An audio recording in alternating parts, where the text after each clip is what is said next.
This is a 1-year review on this bioshield UVC air sanitizer bulb. In a nutshell, it works. It does what it says it's supposed to do. If you don't want to watch the rest of this video, I guess that's that. But I have mine installed above my AC coil right across from my humidifier that I only use in the winter time. So I'm going to take this thing off. It's been unplugged and the filter's been out of it for a while because I don't like that filter sitting in there when it potentially could have mold on it, which they normally do. The inside of this fan, I noticed it's pretty clean. I mean, it's got a few little spots on it, but that's expected, I guess, unless you want to change your filter every month. The only thing I did notice is this plastic piece where the filter goes got brittle because of the UV light hitting it all the time. I've never had a problem with this, but it kind of seems like, you know, if you leave a plastic chair out in the hot sun in your backyard for too long, it'll get brittle.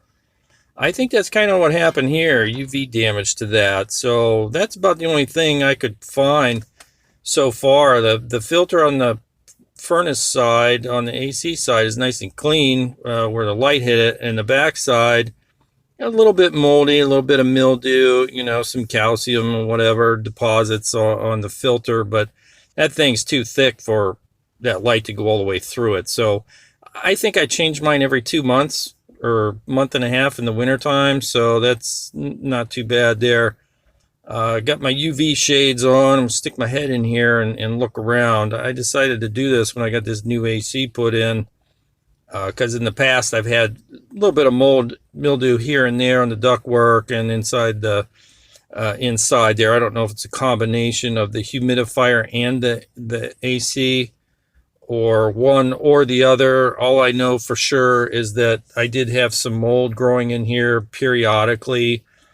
I like to check it once in a while, and that's why I opted for this UV light, because that's what it's supposed to do: kill mold, mildew, and help sanitize the air, you know, passing around it. So I don't see anything in here. I don't see a speck of mold or mildew, and I haven't been in here in a year, so I guess it works pretty good. Other than the brittle plastic part, which I'm gonna try to address here.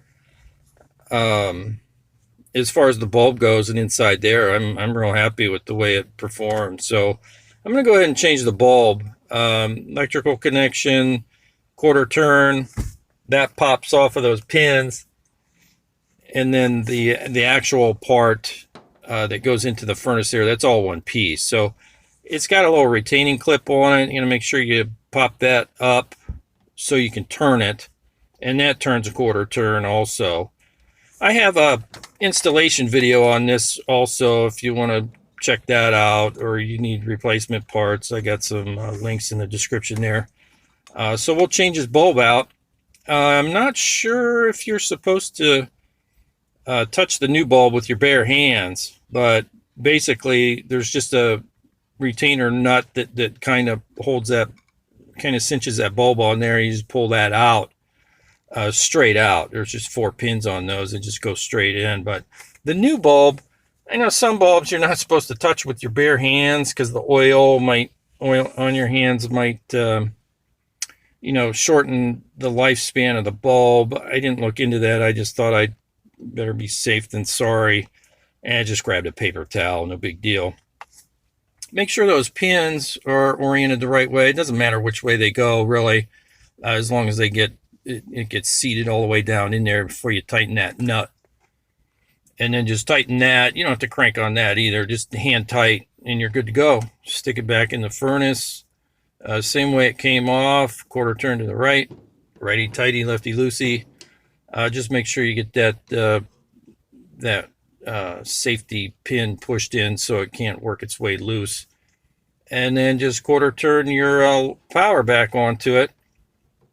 And I'm going to try to do something with this plastic part. I cleaned it up, and what I'm going to do is take the top piece off, because that's how you get your filters in there. I'm going to put some electrical tape over this and try to shield it from the UV light. This thing's pretty old. I should probably just get a new one, which I probably will at some point, but I thought I'd do a tester here with some electrical tape to try to shield it from that UV light.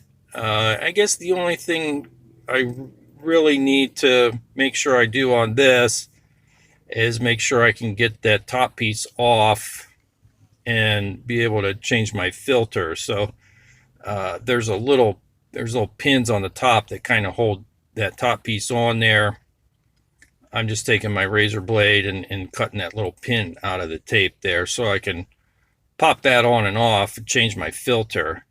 Like I said, this plastic thing, there's not that much exposed on the inside, but I guess it's enough to where, you know, it got brittle, because I've had this thing for so long.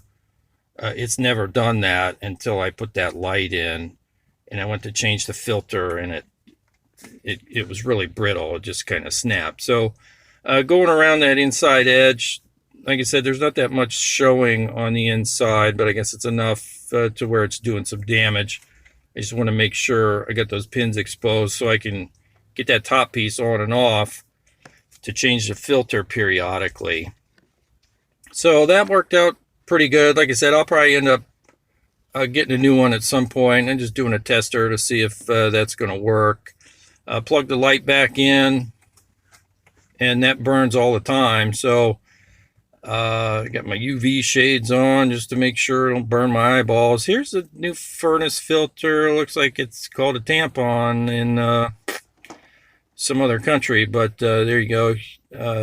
That's the replacement for this particular humidifier. Going to put the date on here and check it again in a year. So I like it. So I hope that helped you out.